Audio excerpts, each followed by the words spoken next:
Hello, everyone. Welcome to another episode of Contact Lost. This time going live from our basements and other places. With me tonight, co-hosting is my son.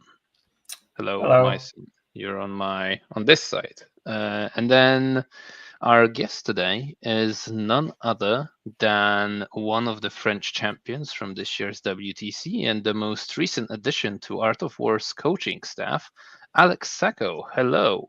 Hello, thank you guys. It's great to have you on yet again on the show. And today's topic is one that is of great relevance because obviously the French team are now the world champions of Warhammer. So we're all looking up to them on how to work on our selection processes. And this will be one of the topics because we'll be talking about the final four of the French League. So, Yep. Alex, maybe a little bit of background of what this event that will be happening next weekend, right? That's the 12th and 13th of October. Yep. So, as a background, the French election process, we have made a statement that the French needed to improve. Over the past years, we did great result and ended up third and second, but never in the first place. And we got some really bad results. I can't remember the years. I think it was 2019. But then we needed to change. And so the system is like a pyramidal construct system with more than 100 teams in the French country. So the French country is basically divided between different leagues. So there is different level of league. The lowest one is the League 3. So there is more than 100 team of 6 players in League 3 because 6 players is some of the team is just local clubs that want to play with a friend in a team tournament 2 times a year. So this guy can participate more easily with 6 men. And this is more easier for a new fresh team that want to get into competitive to reunite 6 people before 8 people. So this is this level. When you end up first of your local league with a 2 match, then you get to jump into the second league. There is 4 second league in France. Same, it's north, south, east, and west. East and west team. So each league got 6 team of 8-man players. Same process. You got two tournament a year. So you play each team 2 times in your local league. Then the first team of each of your league 2 get to play into a playoff. This playoff is 5-team tournament 1 time a year with 4 first team of League 2 and the 5th team of the League 1. There is only one League 1 in France, and each year the 4 first team of the League 1 get into the final 4 called the Big 4. We're gonna talk after. The 5th team jump into the playoff, so they gain a chance to go back into the first league, and the 6th team is automatically going into a second league. Then, for this playoff of the second league, the 2 first teams get to jump into the first league for the next years. And at the end, at the top of this pyramid, we got the first league with 6 teams. Most of the French players for the WTC team come from 4 of this team, actually. And this year, I think it was only 3 of this team. Most of the years, it was 4 of this team, and this year it was only 3. So 4 guys from my team, the no-name team. It was Hugo, Johan, Grenade player, Clémence, the Death Guard player, myself as a Tisson. The semi-croustillant got Olivier with his Black Templar Horde, and Ashard, Arnaud, with his Necrons. And the Paris United, who was the team who won the previous Big Four, as Zeka as a captain. So Zeka was captain but non-player, and he chose to take Tanker as a CSM and Nico as Astra Militarum. So this is the whole system behind the Big Four. That is the very end of this system. And the Big Four is a one-shot tournament, only the 4 best team of the previous first league. And in this tournament, only 3 matches. you play one team owns, and the captain of the winning team becomes the French new captain. Okay. So, but I'm not sure if you mentioned this, and I didn't catch it. Sharing the link everywhere I can for people to join us. But there are 6 teams in League One, right? And Yep. then, so how many times do you play each other before this Big Four is, well, uh, before Like it's known, right? The results before the classification is in place. like we play, there is 2 tournament a years. We play 2 time against each team, so that's 9 or 10 Hmm. 10 matches in a year. So, for example, the 4 teams that going to be in this Big Four is are the best 4 team of the previous season 2024. Right, right, So right. Yeah, okay. And you've mentioned in the lower leagues you also play during 2 events, right? yep. So do all of the leagues play on the same 2 events, or are there separate events that E- those teams Every attend? league got to play 2 events. So we are sure that there is no luck impaired or anything like that. So in the first league and the second league, there is always 6 teams in each league. So each team got to play 10 times in a years. Hmm. In Mhm. the Yeah, League 3, there is lower number of teams sometimes, so there is less than 10, it can be 6, can be 8, depend of the number.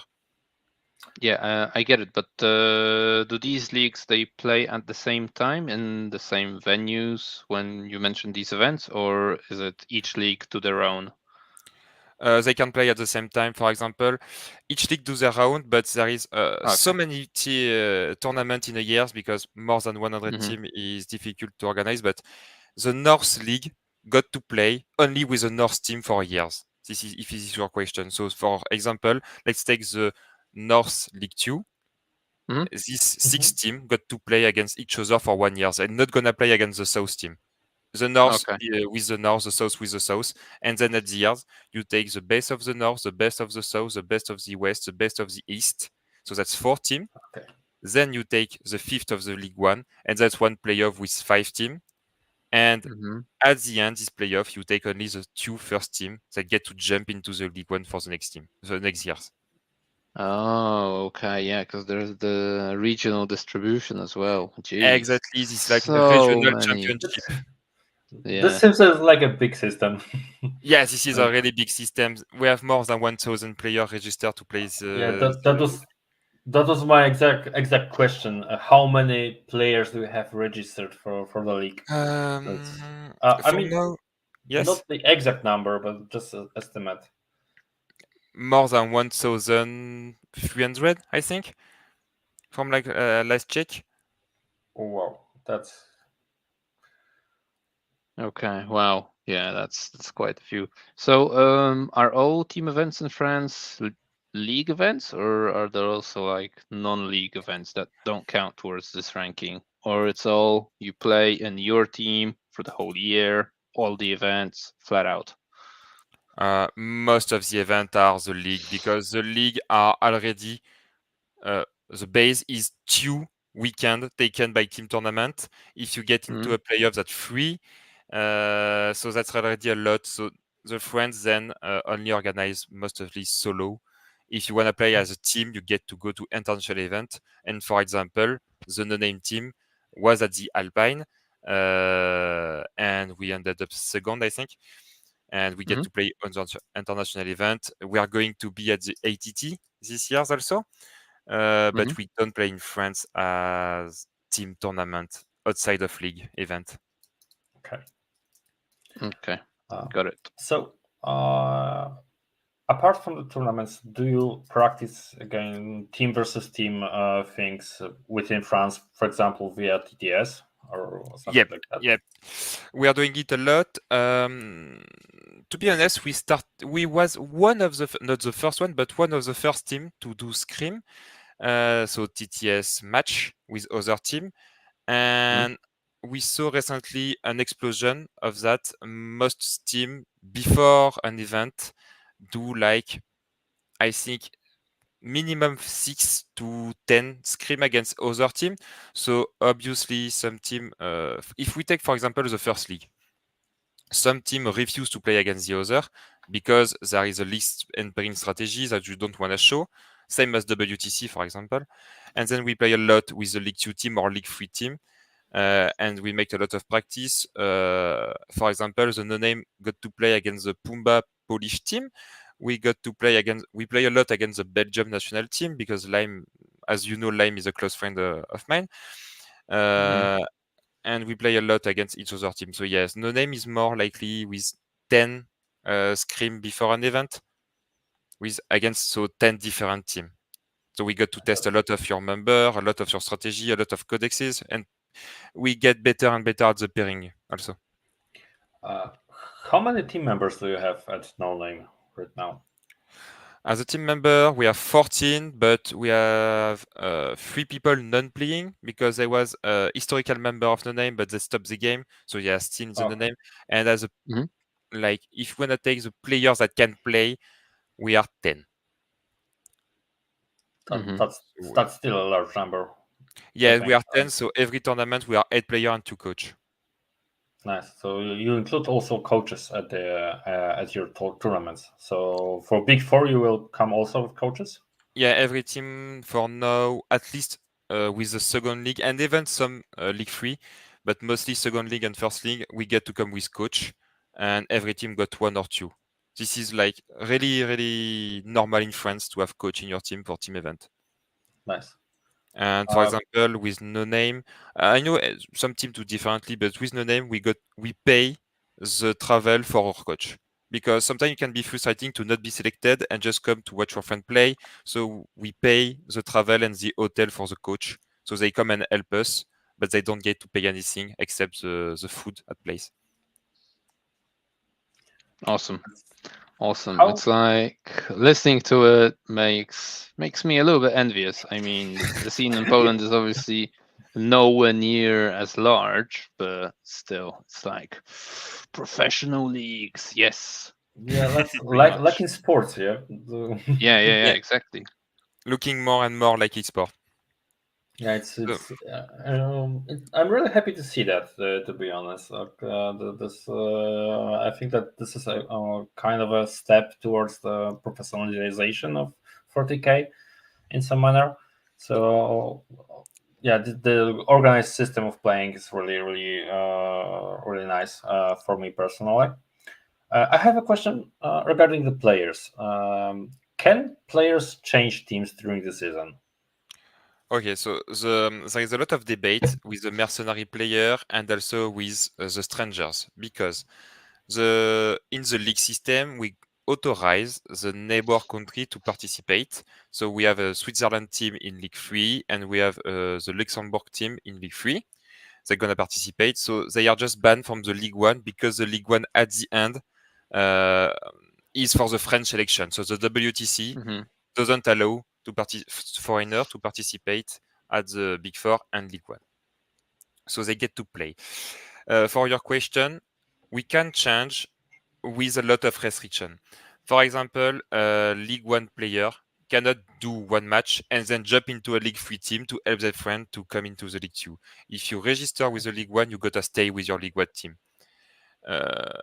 Every time the federation can look at the situation and if there is a lot of drama, for example, and if the guys just want to play with his friend and got banned, for example, or kicked from his team, we can authorize or something like that.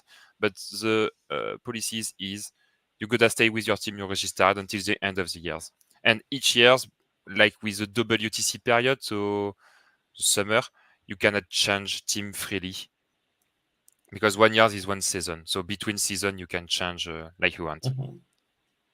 And of course, you can't play for 2 teams, for example, at the same time. So for the first league and the third league. So you cannot to register, you need to basically commit to a single team. Yep, but you can be a player in the League 1 and then a coach for another team in every league. So I can play for League 1 and coach my friends, like for example in League 2. That's okay. Because in 40K, this is not like Age of Sigmar. The coach doesn't have the same impact in the game. Like you can do the pairing as a coach, and then you basically got to say nothing in the game. You let your guy play. You cannot just come and do, okay, push this side, push like that, play like that.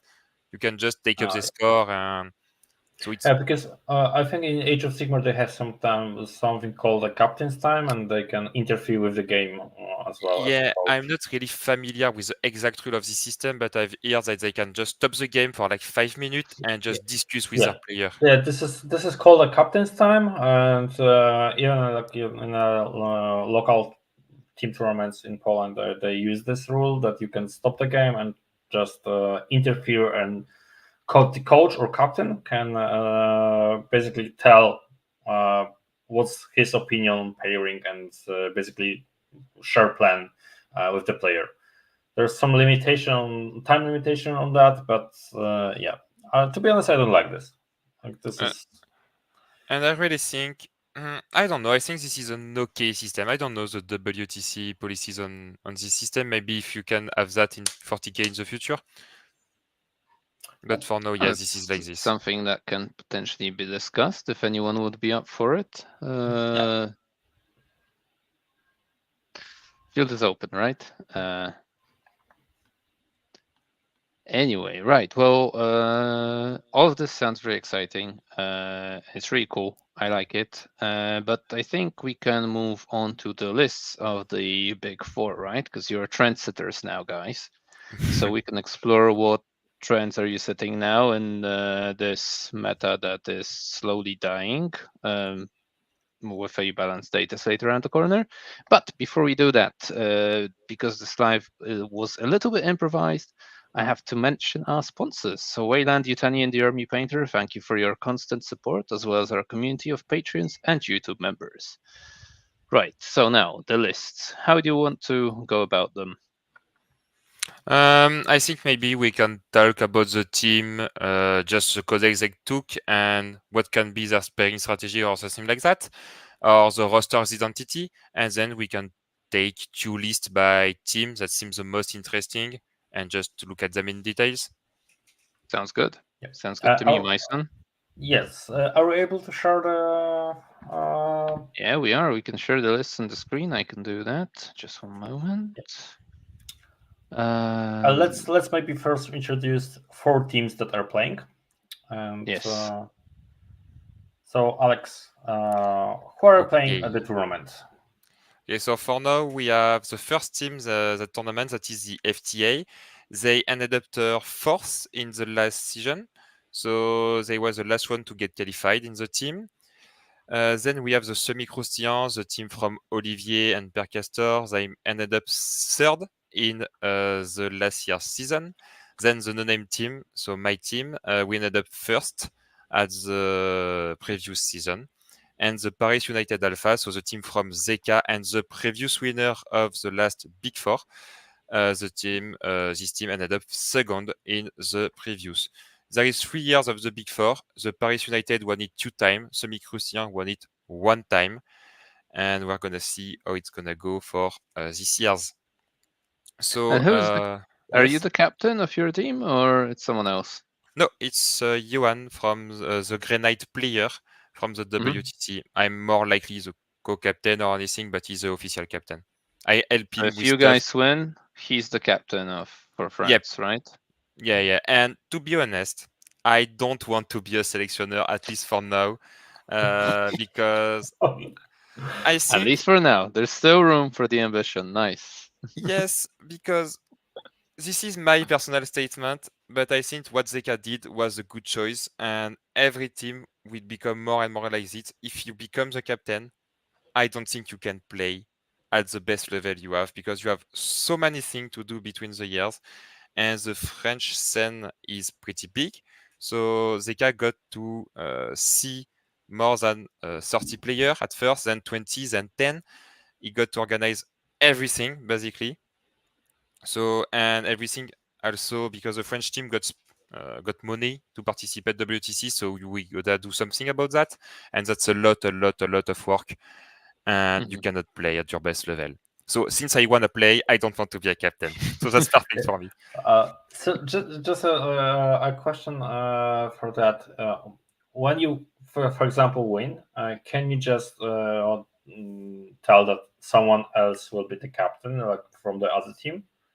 Yes, you can. You can definitely do that. You can how to say that?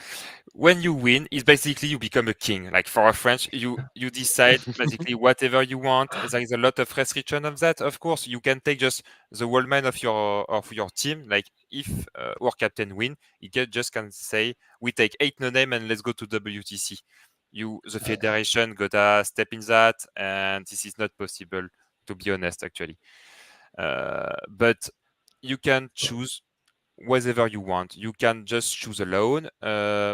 For today, there is like a council of the 4 captains that discuss the years, and the real captain got the last word on every decision. But there is a lot of discussion between the years. Okay, yeah. So This is not like he's not alone, and he got to discuss with everyone.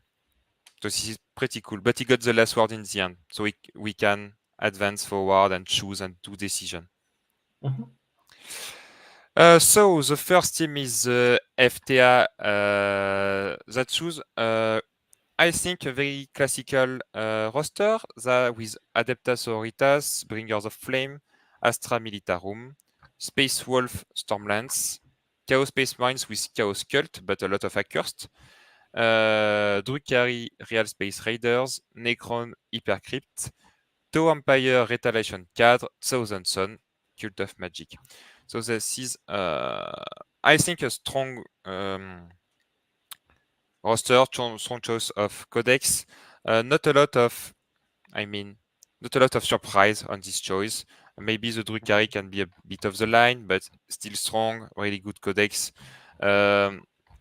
This roster doesn't offer a lot of surprise, and we are gonna see that between all of the rosters. But the identity for now is the choice of the Space Marines you have. And it was true at WTC that you guys choose, for example, a Wolf Jail. When France choose Black Tide, when USA choose a Dark Angel, and England choose a Blue Angel, for example, and then every team got a different identities because of the choice of the Space Marine Codex. Yeah. So and, here we have two of these. And also different Space Marines fulfill different roles in the team comp and pairing. So yeah. Yep. Especially when you're considering like Wolf Jail and, for example, Dark Angels. Those are completely like two different lists.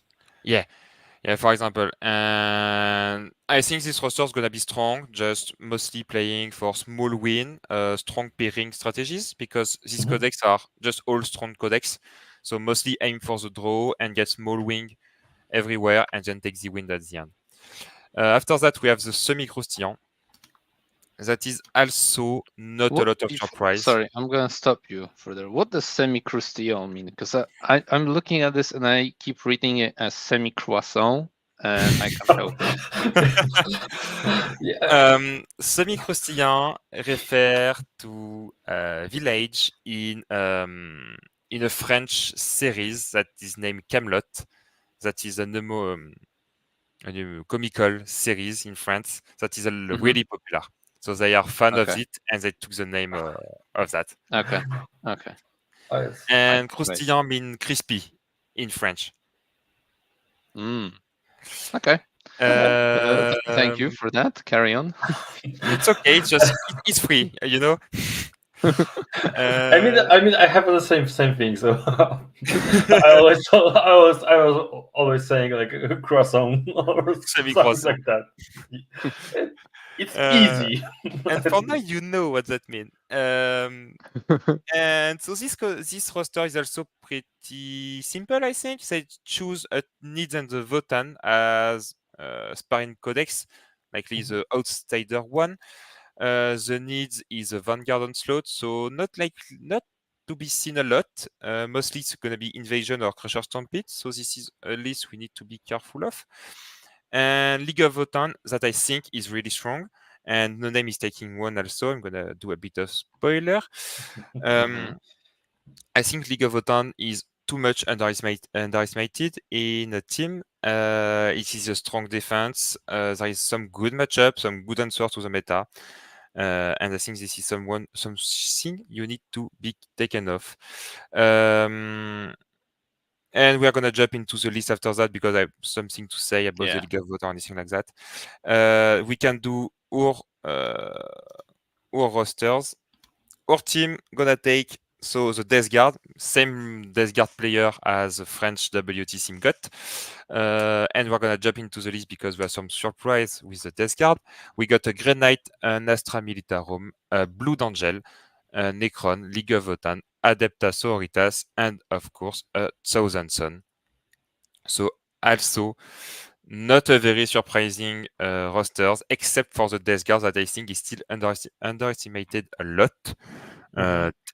We found Death Guard to be really strong and really good answer in the meta for now. And Thousand Suns, some no names playing that, right? Yeah, there is one guy that still played Thousand Sun for at least his last tournament. So yeah, that one just needs to be some kind of a masochist that wants to play hard game. But yeah, yeah, this is the last tournament I do with Tyson, I promise. And then I jump with just remember we are saying this online and we have listeners. All promises will be then kept. Yeah. This will be kept online, and we can go back to all promises you made. So, You can be sure I won't break these promises. I just don't want to play Tyson at least for the next years. And then you have the Paris United, so the team to watch because they are the previous winners. And they got the Paris United is actually the team I found the most interesting because they are the one with Mathieu Bonnet, so tanker with the CSM guy, and this guy is just really, really, really strong at building list that is different from the other. And without any surprise, this is the team with a lot of surprise in their team. So they got the ACDC list Renegade Raiders, basically the same. If this is not the same from the WTC. One grenade, but that is really strange. One needs with Invasion Fleet. One Craft World, but a fat Craft World. But I think I choose this list to discuss. No, I didn't choose this list, so I'm gonna just say 2 words about it. This list bring an Avatar of Kane and 10 Wraith Guard.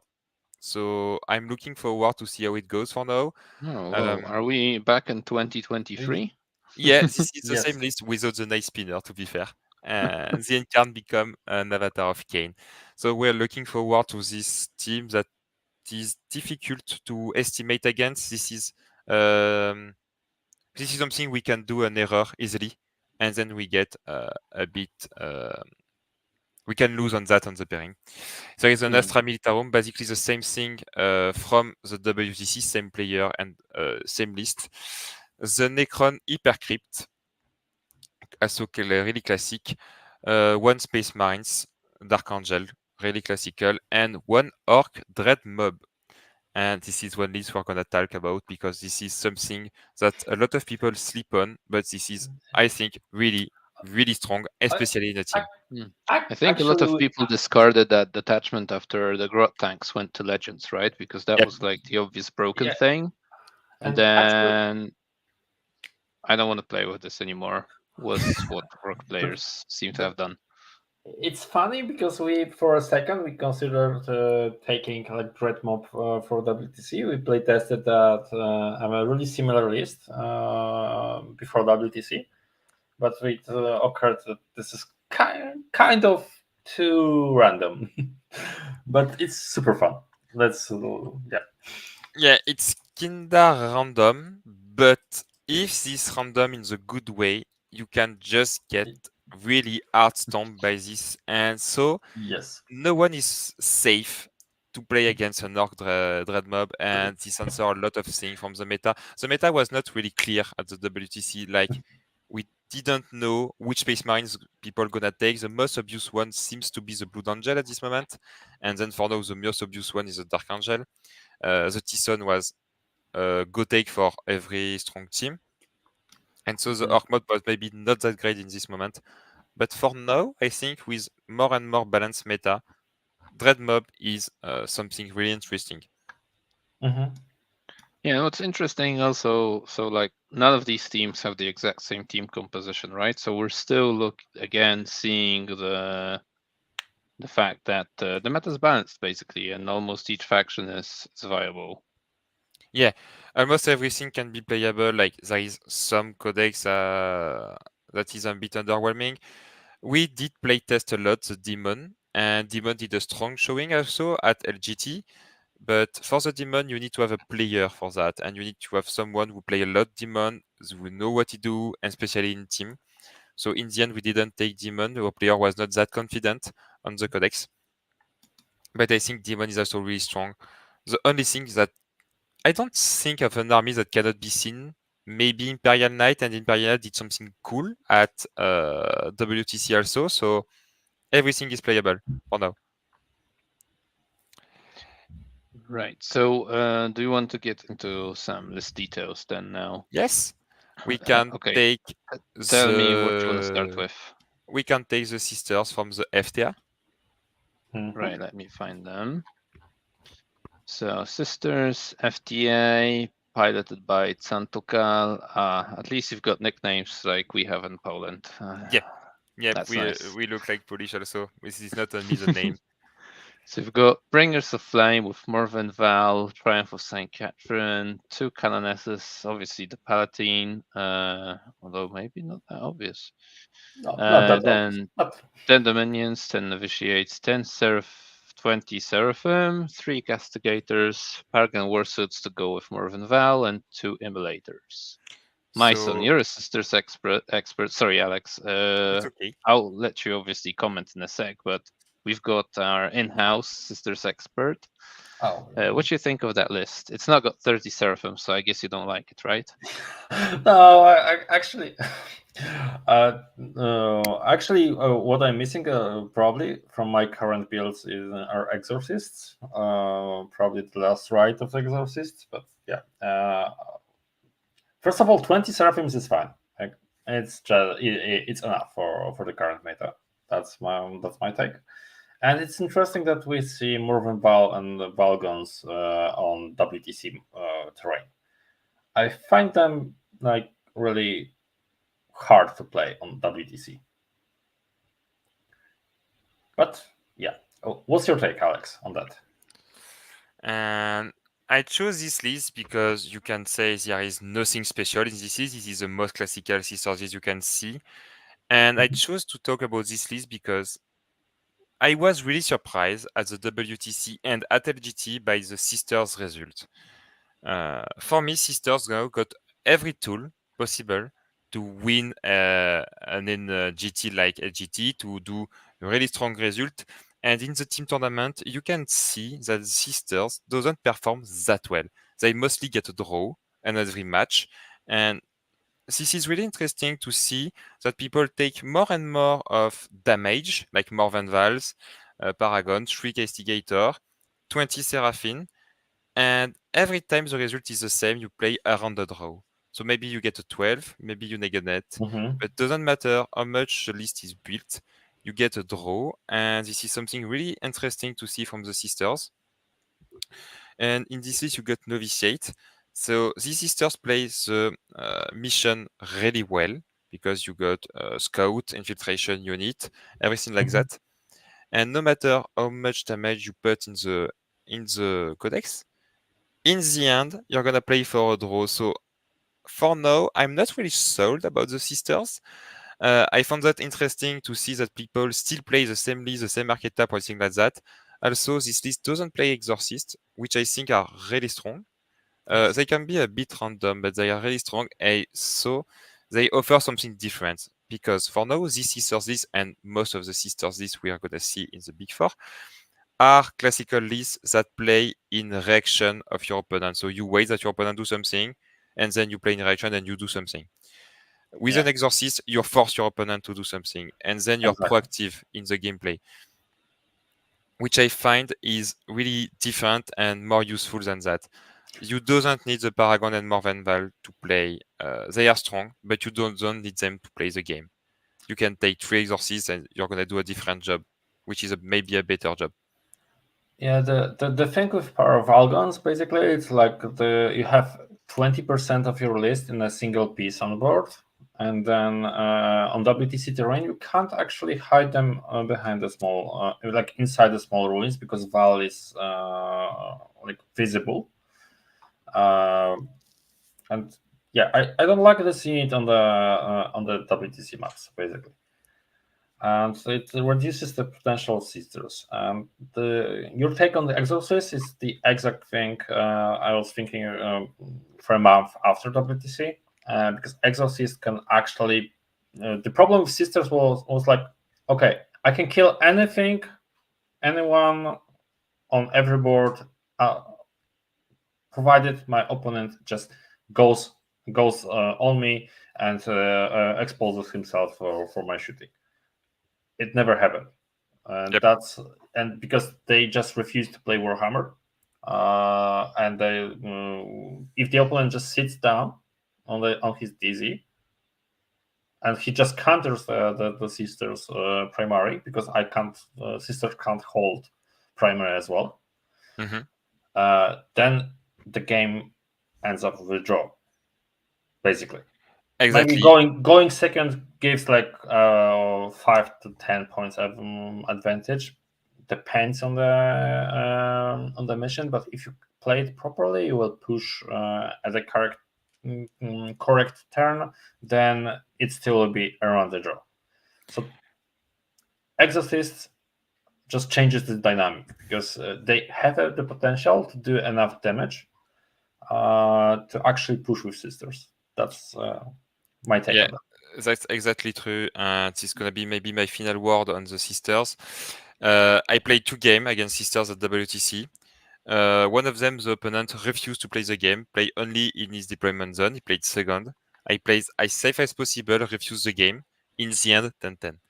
After that, I play against Sweden. I play the most aggressive game possible, just saying everything forward, kill a lot of things. In the end, 10-10. So it doesn't matter how much you play against sisters, you're gonna get a 10-10 with this kind of list. Maybe against some unaware opponent, which is less likely, because sisters is one of the most played codex for now. So everyone is aware of what sisters do. They know the movement of the Seraphim or anything like that. So you're not gonna be surprised by the sisters. And also, something strange about this list for me is that the player doesn't choose to play Celestine. And for me, Celestine is the best. Maybe after the Triumph, so the second best unit in this index for now. Yeah, the Celestine is actually the one and only unit that can hold the objective. Yep. So she cannot die. She's really hard to play against. As a Tyson, she's a pain. She's one of the one thing in the game that I cannot kill. So that say a lot about her. And I think this is it for the sisters. Mm-hmm. After that, we Where's can talk the about navigator? Is my question. Yeah. Come on. That should be your question, Majson. And that should be my I'm question. disappointed you haven't asked it that one. It's So kind of internal joke, but yeah. Let's keep this we can running joke. yeah, we We'll can share it with the world. we'll explain. Where's We What's will next? explain sometimes. where's sometime Vic in in the this future. list? I wanna hear that. Yeah. We can jump into the Drukhari for the FTA, and after that we can FTA call it for Drukari. roster. Yes, sure. Yeah. Let's go there. Drukari. On Real Space Raiders, we've got Orien, Archon, a Beastmaster, 10-man Kabbalite Warriors, 6/6 and 3 Grotesques, 2 5s of Mandrakes, only 1 unit of Scourges with Dark Lances, 2 Bombers, a Venom, and 3 times 2 Talos. That is a very surprising list. Yep. Yeah, just single Scourges. Grotesques, 15 Grotesques, And to and play. 6 Talos. And The to play detachment to in play top this of- isn't released yet. I think this list got a lot of potential, and we need to be aware of, because at first, when you look at it, it doesn't have the best tool of the Drukhari. It doesn't have a lot of Scourge. It doesn't have some Incubi. It doesn't have a lot of transport or anything like that. But when you know a bit Drukhari, you know like Grotesque are like little Bullgreens. They are less tanky, less damage than Bullgreens, but they are little Bullgreens. They are a bit cheaper, not a lot. They move almost the They same, cost and the they same. It's 180 for Bulgrins. Yeah, it's Is 20 it? more for Oh, okay. Bulgarians. Sorry. But Bulgrins used to be like 150. Yeah, 50, so before WTC, I think. So yeah, this list got a lot of strong holding map potential. You can stage, you can just tank everything. Some army cannot deal with that tankiness. The Talos is really strong against yeah. vehicle army. They are, I think, for me, one of the best units in the index for now. The Talos get a lot sleep on by the Drukhari player, and most of them choose to play the Arcount with Enkbai. But I think lot of Talos offer the map control, offer the damage output that you need, offer that you play until the turn 5. And most of the time, the Drukhari is just stable turn 4, and you wish you did enough spawn before that, or you just stable your opponent. Drukhari are played almost as the same as World Eater. You just send everything forward, do the most damage as possible. You rely on your trick to survive one less turn, so you jump back into the transport, you react move or anything like that to be sure you can survive one turn. But if the opponent can play around that, you basically lost. And this list offers something different that I found interesting to see. And I'm really looking forward to see it play on the table. Yeah, I'm quite surprised because you have detachment that buffs the transports. This is yeah. Yeah, This is yeah, it's the the classical transport one. one. Yep. Is it? It's a real space raiders. Yes, because it's Sky Splinter Assault is the new Yeah, one. this is the Obviously. one. Yeah, Yeah, so that's the index, the original index one. the Yes. original index. Yep. It makes more sense, right? Because you couldn't Yeah, really do because anything with the Sky Splinter Assault here. Yeah, and Dude this has just doesn't one play. venom. So Yeah, he doesn't play Lilith, he doesn't play Transport, doesn't play Incubi, and so as I said, he doesn't rely on the tools from the Sky Splinters that most of the players use. So he took a detachment that is less known for now, which is good to play against. And I think this has got a stronger potential. I cannot see for now how it's gonna do, but this is one of surprising lists that I wanna show you guys. And I'm really looking forward to see how it does at the end of the event. Yeah, I'm really curious what they're going to pair this into. definitely a thing that's worth looking at, and analyzing afterwards, I guess. Yep, definitely. We can jump into the semi-croustillant and check their Necron player. The Necron player. Where do I find Necrons? I have one question. Why don't we see like 100 Black Templars and Black Tide released here? I think it would have been too obvious that people would have built against them. Actually, this was a discussion between every team. Like, is Olivier gonna play again 100 Black Templar guy? And to be honest, we took some response to that, but we didn't build only to play against that. But we took in account that he could play this list, because this list, if you don't have the answer to this list, you're gonna take a 20-0. So this is a problem. So you need to have at least two of the answer. Yeah. And also the list will usually play as attacker. So Yeah. so it's really hard to with just two counters. It's easily the jabber, yep, for sure. Yes. So the thing is, this player is the Necron player for the Team France, and I choose this list and this player because he also is one of the Necron one-trick pony, so he play almost only Necron, and he's always very creative with his list. So his list is an X-Mark, a Locust Lord, an Imhotep, Sealant King, 2x5 Deathmark, 5 Flayed 1, 2x6 Scorpec, 3x1 Destroyers, 3 Destroyers with Emetic, 1 Monolith, and 1 Triarch Stalker. So I think this list is interesting because I've made some of the change, like a second squad of Scorpec Destroyers and the Sealant King. The Sealant King is obviously air for to counter the armor of content, the -1 damage for the bull green or anything like that. And this is a very smart choice of that because you ignore the modifier and this become really good. Also, this is not an ultimate answer against the Tyson, but Magnus cannot blank a miss save. If miss a save on the monolith weapon, I cannot blank it. So that makes Magnus less invulnerable than he is again normally. So I think this list is pretty nice because this is a good answer to the meta, actually, with a lot of -1 damage, armor of content, or something like that. I think that Silent King is getting more and more popular in the Necron lists. I saw that him being played also at singles at LGT and also in our team tournaments. Silent King appeared in lists suddenly, and he's really nice, to be honest. With I think it's a good model. Yep. yeah. With some Yeah, I mean, with the potential of hypercrypt to teleport him somewhere, it's fine. yeah, and I mean the ability to ignore modifiers is huge, right? With Yes. Dark Angels running rampant and a lot of other stuff that's already been mentioned. So What there's space for him in lists. I don't see a battle line unit here. Because I think this is not a problem for the Necron. If you don't do the secret mission for the battle line, and if you play against the battle line, unless this is Tyson, for example, that play only battle line, basically, you're gonna be able to pick a squad of battle line. The 3 Emitic with a Lord inside just can one-shot almost everything. That is not a Space Marines with armor of content, blade power above 20. But you can kill almost everything, so you are not scared of taking a secret mission, and you can steal secret mission easily because you're playing Necrons and you have a French's Deep Strike with your Warlord. So this is pretty easy to do secret mission.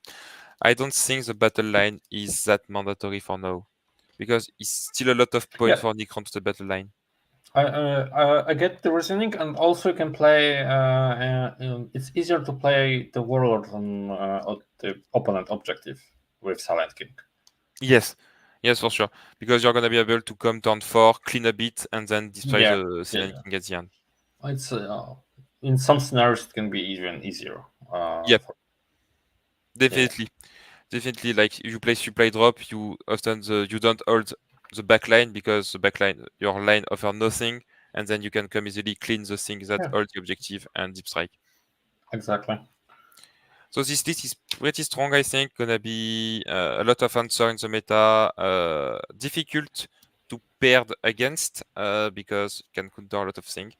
So definitely looking forward to see how it played, and we can jump into the Votan from the same team. It's right here. Nice. So I choose to talk about maybe you wanna see the list before I talk about the list? Sure, let's go through it. So there's an Broker Iron Master. And now we've got 2 units of warriors, which is fairly usual. 3 units of berserks. Then 2 10-man squads of the Jaegers. So that's the new infiltrating dudes from Kill Team. 2 times 6 bikes, 2 fortresses, and 4 Sagittars. So no Terminators, which might be surprising for some. And then, Alex, I'll let you talk about the rest. So yeah, no Terminator, and because I think the Terminator doesn't offer anything for now, they can be an answer to Accursed, for sure. They can be an answer to the Block Templar Tide, but then this is not the same weapon that you want to play, so this is already difficult. In the end, I think we play almost a similar list, a bit different. We have more Berserkers in our list, and we can jump also with your list after that. Votan for now is really strong because it's a good defender. Not a lot of team can just play into the Votan that play a lot of Fortress. Tool Fortress is difficult to get rid of. Not every weapon gets the weapon. Not every codex got the weapon to kill a fortress. Maybe the Dark Angel with Eradicator, but then your Eradicator die. Or the Tyson with Doomball, for example. But this is it.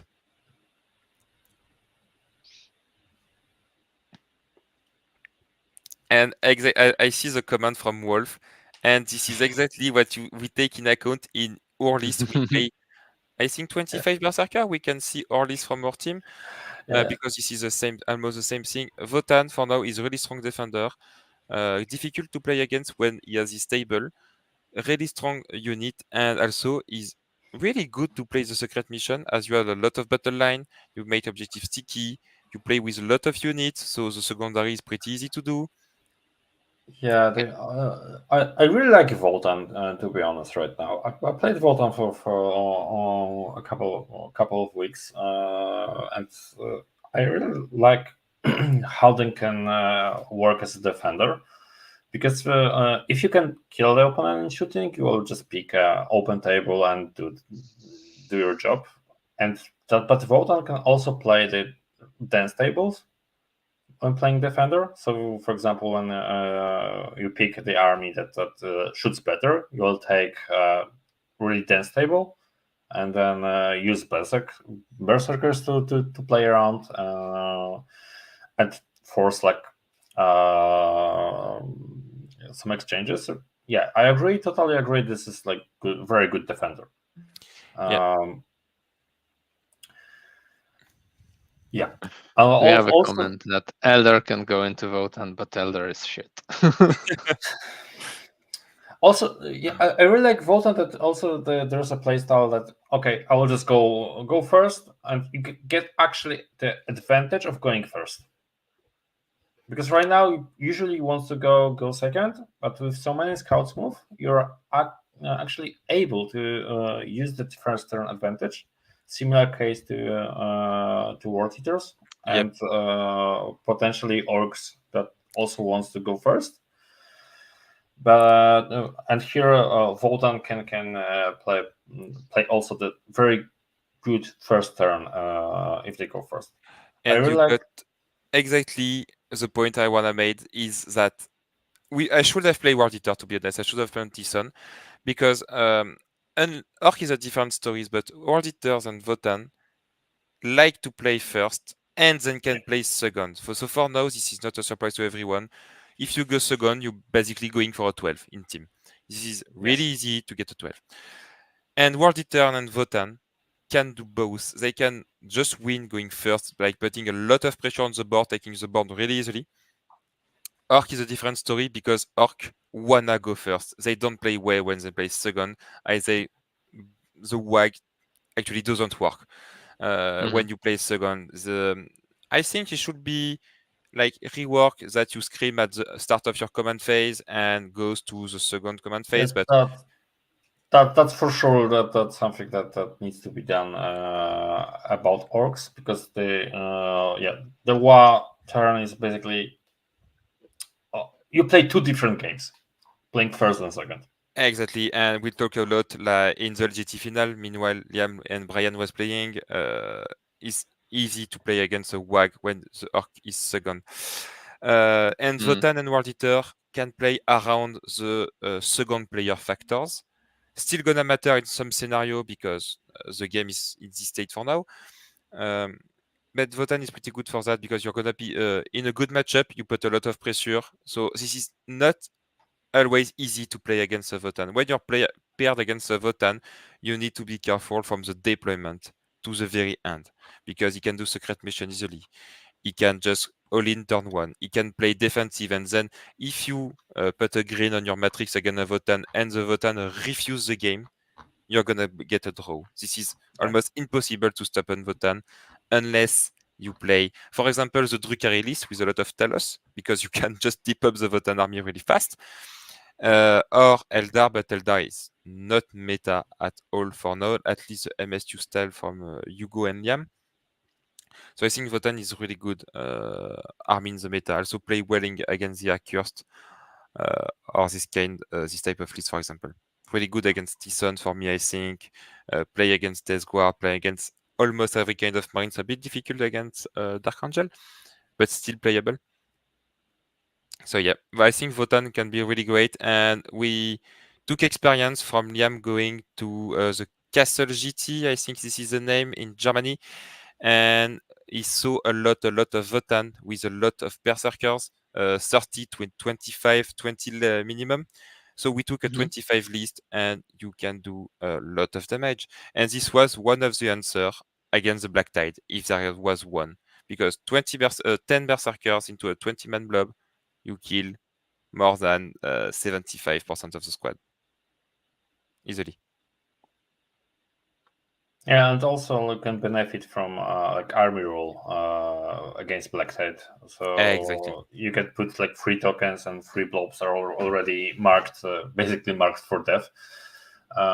So yeah, and 10-man squad will finish off this 75%, and you have enough shooting to get to do some damage to other blobs. So Yeah, I and you fight on death, right? So you yeah, don't and really you worry fight on about death fight first still. either. So you just go in and get rid of them. Yeah, you go in, kill a squad, then get to fight on death with some of your model. So you kill again. And Also, yep. I think pioneers are great to like horde armies. Yep, for sure. Yeah, They are really great. and Wolf just said it in the chat. So great versus a curse. That was exactly the thing that I was going to say. That this list is like really good against a curse called this ACDC Yeah, the style. amount of dice it just puts out is horrendous, right? Yeah. And shooting. Yeah, and I don't think you need the Terminator to play against hackers. The bike is enough. I really don't like Terminators. I don't get them right now in the current meta. I know that they used to be good when there were times of 20-man Necron Warrior squads respawning around, but I just don't like the cost of the unit for two wounds model each. Oh, it's just Yeah, too many. a bit too expensive. And they always like failed me because you need to play them with Ingress or Deep Strike. You need to invest resources in them, and then suddenly you have 10-man squad worth 320 points on the board. And just see the pioneers are 180. 6 pioneers are of the cost of 5 terminators, more or less. So I Yes, always prefer pioneers because both of those units are one use only. and they are easy to play around. And the thing is, in 40k for now, the Death Star doesn't work because you have so many tools to play around the unit. Every codex got to play around the unit. You can either slow, either reactive movement, either play with transport, either move block. And the Terminator just doesn't fit in the current game style. And the bike is way more mobile, so gonna get a lot of more point, got of more angle. They are just better in every point, to be honest. Yes, exactly.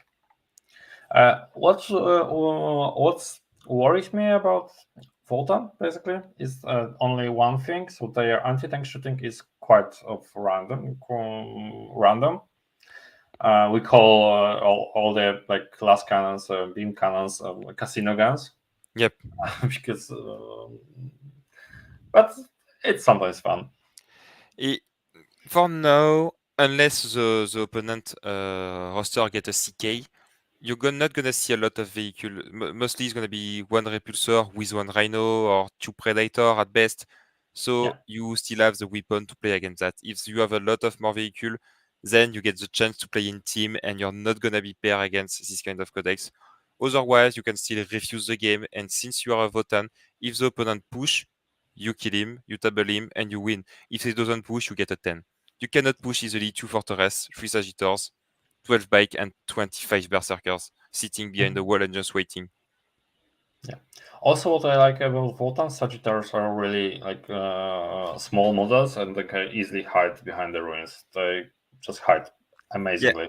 Also, on the like small edge of the ruin, they fit perfectly.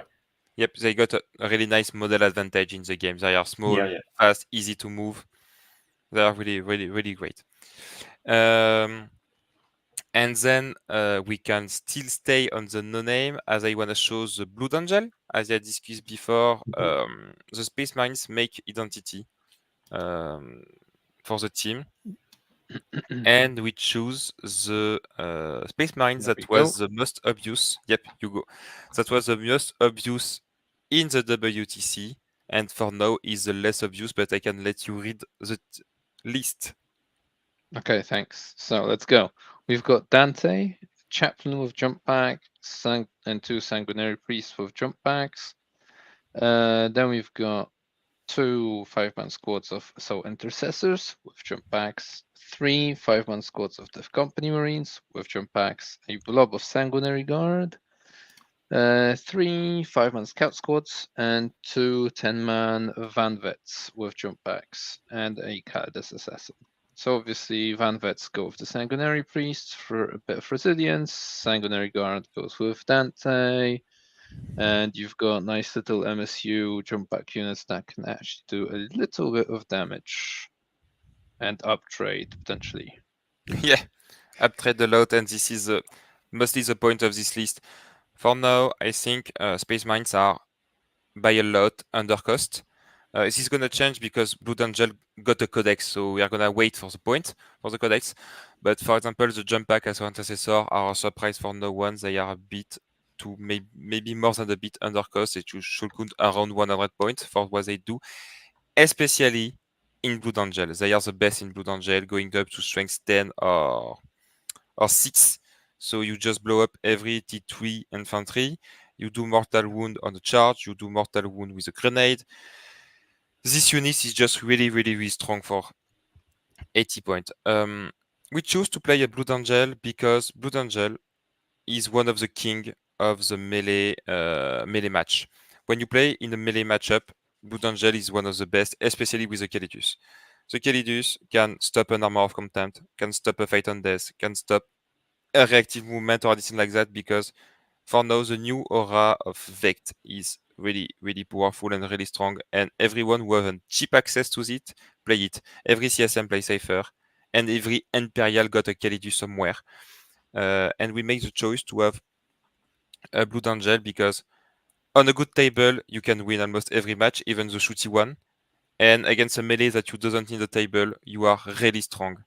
The 2-man blob of Veteran Van Vet is the most powerful tool of the index for now, as not a lot of army can just blow up this 10-man squad easily, and with the Fate on Death, you are always in an uptrade situation.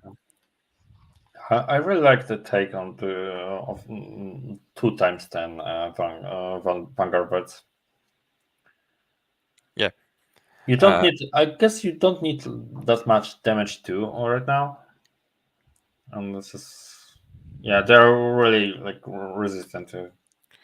They are resistant, they do a lot of damage. For example, this is the only unit in this index that can one-shot Magnus.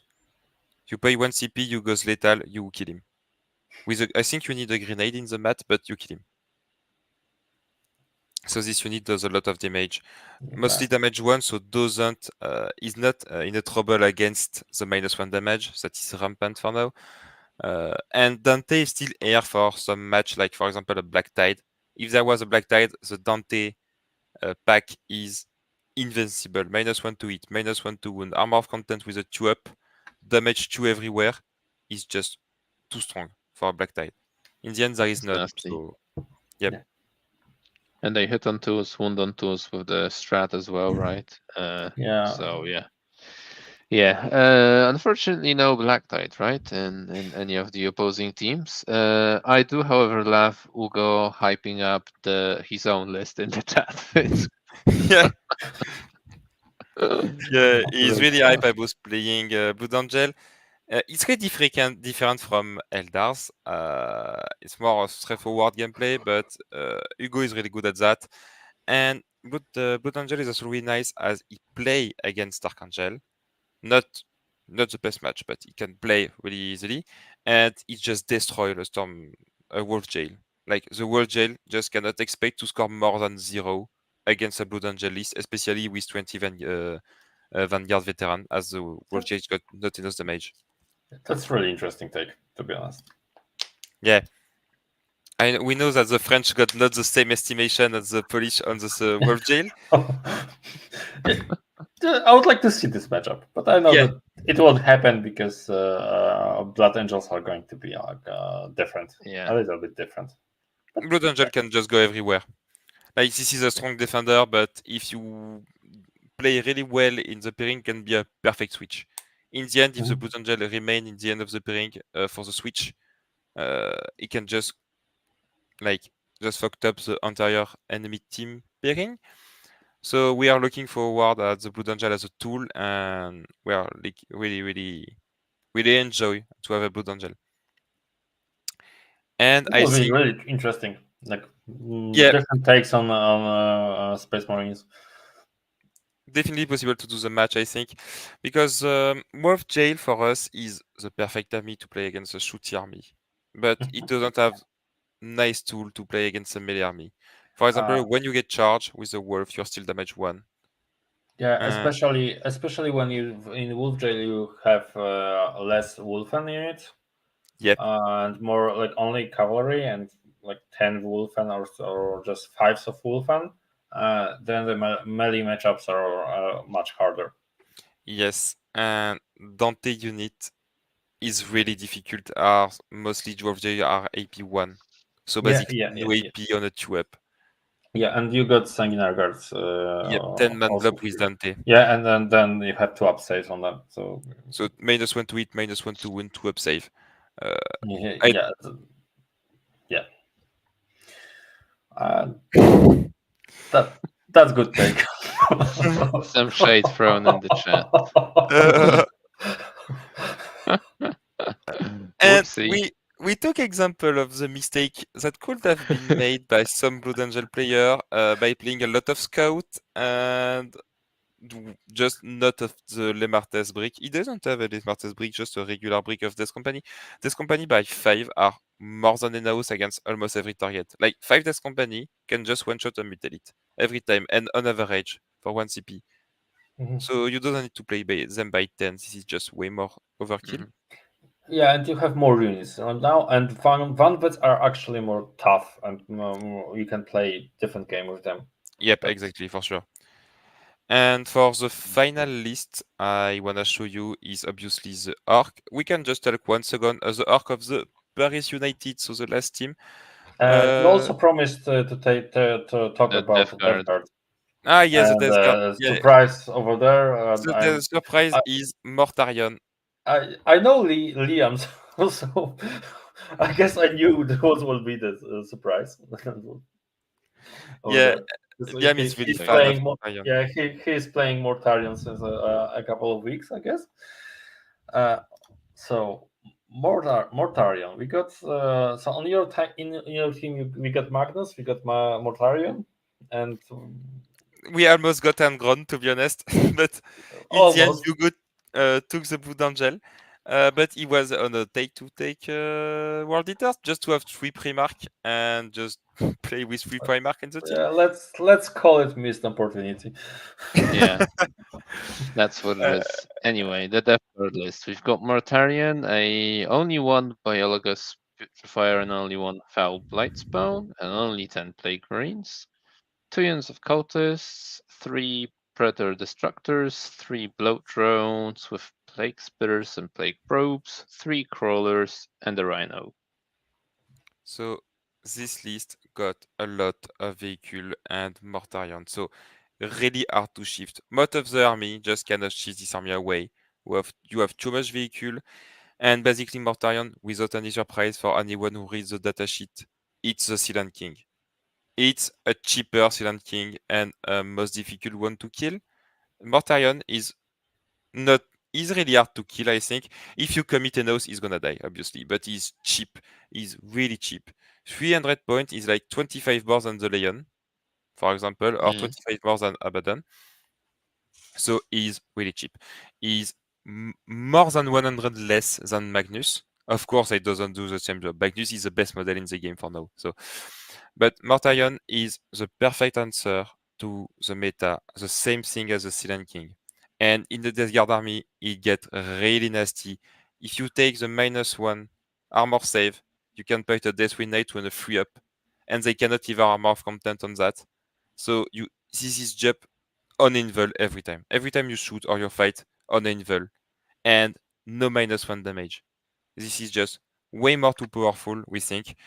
You can just Mortarion is a nice tool. You can just send him for one. You don't care about him, and he's difficult to kill for a lot of armies. Even a Tyson need to use one of the best tools I have to kill Mortarion in a single turn, and then you let 3 Predator, 3 Drone, 10 Plague Marines take up the board, and 3 Plague Burst Crawler. and you cannot play slow against his army because the Death Guard player got the option to play in the back, and with the aura of the Playboard Scroller, you're taking damage 2, AP 1 shot every turn.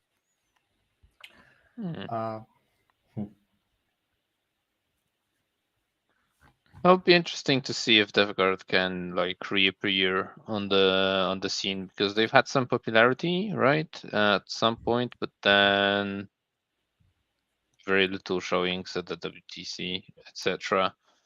So we'll see. It's really hard to put Death Guard to 0, to be honest. They're gonna do always a lot of points, always. You really can't. Well, they're definitely enjoying the fact that Elder MSU is, well, nowhere to be seen at the moment, right? Yep. Yeah. And for example, what did Poland think about France taking Death Guard? I mean, the Death Guard was a really great pick as a first defender. Yeah, we think so. You just can't score high against Death Guard, and if they pick the table, it's more or less the same case as well. Then. So. Yep. As I see in the chat, like Wolf said, Liam got not a lot of points because Death Guard doesn't fit his style. Like Death Guard is a very predictable army, very slow army. But if you got a defensive playstyle with it, you're gonna get your point. But if you play really aggressive with Death Guard and you shift on the wrong turn, you can lose a lot of points on that. So you just need to play a very boring game, but you're gonna get almost your 10 every time. And this is what we search with this kind of list. Yeah. So what I heard Liam say, I think during the semi-final, right, playing Pussy 40k.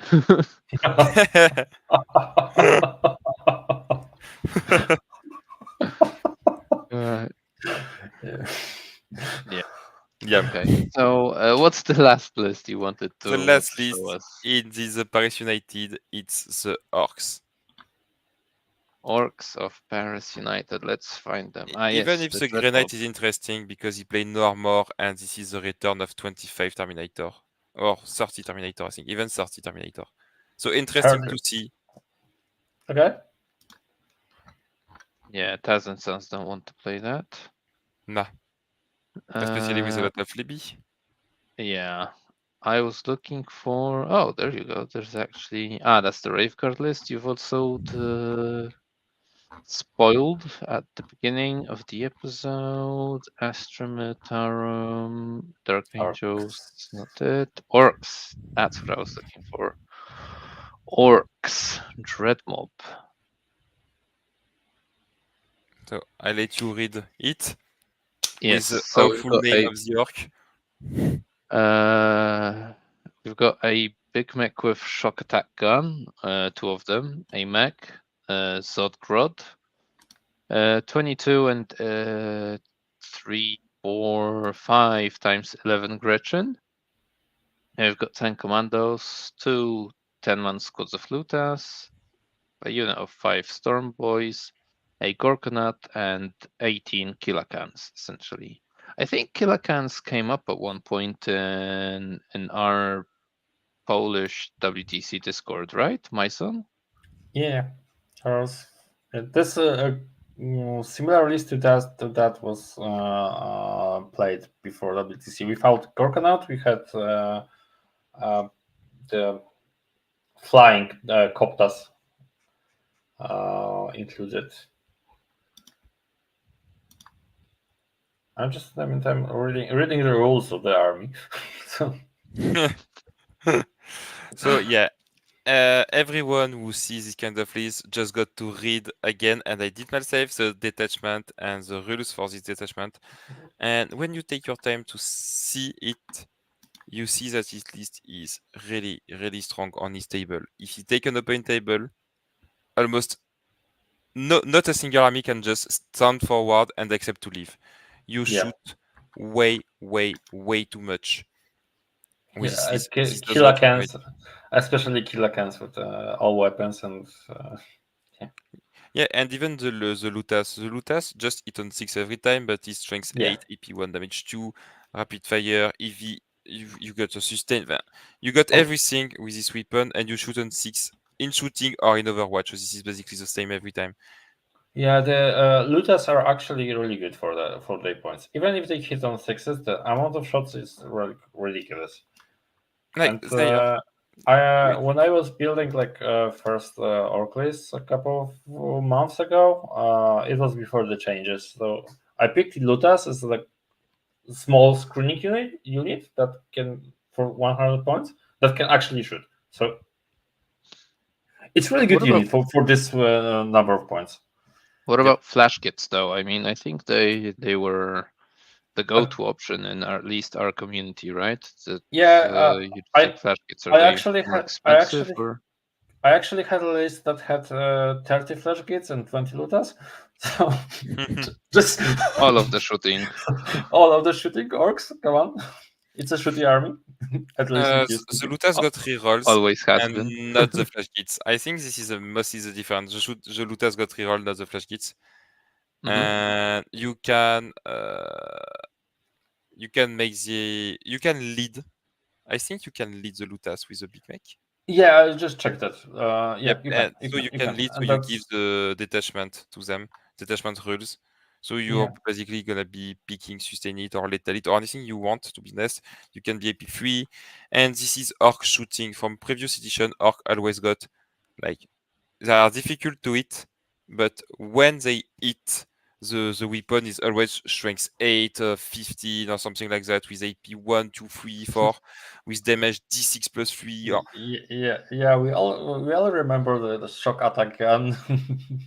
Yeah, exactly, shock attack gun from a couple of years ago that could do potential 140 damage into something.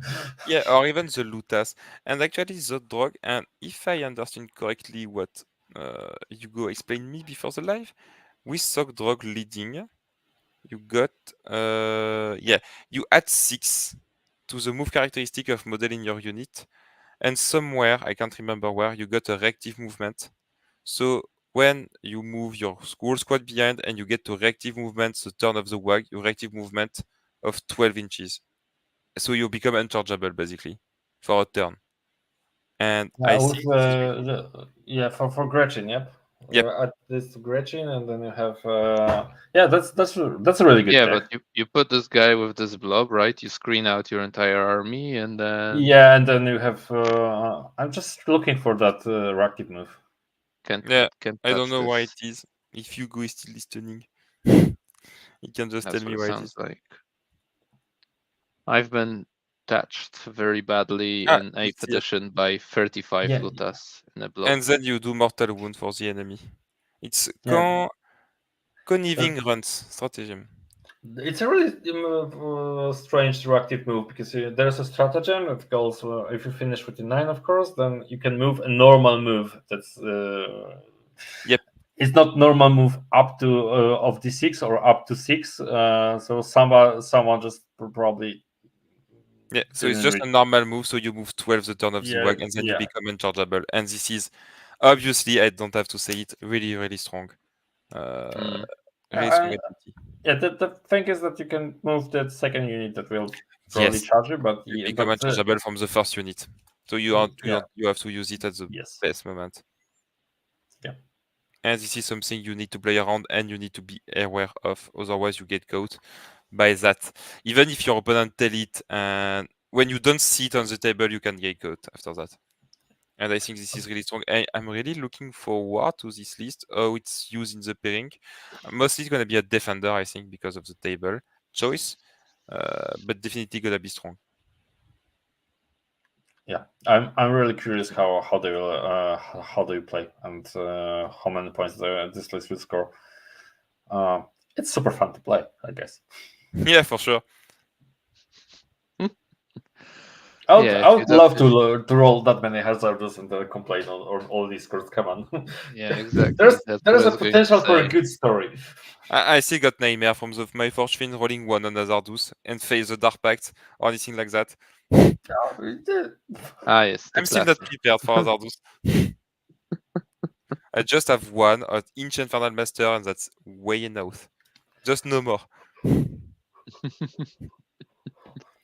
And that's basically it for the list I wanna show you.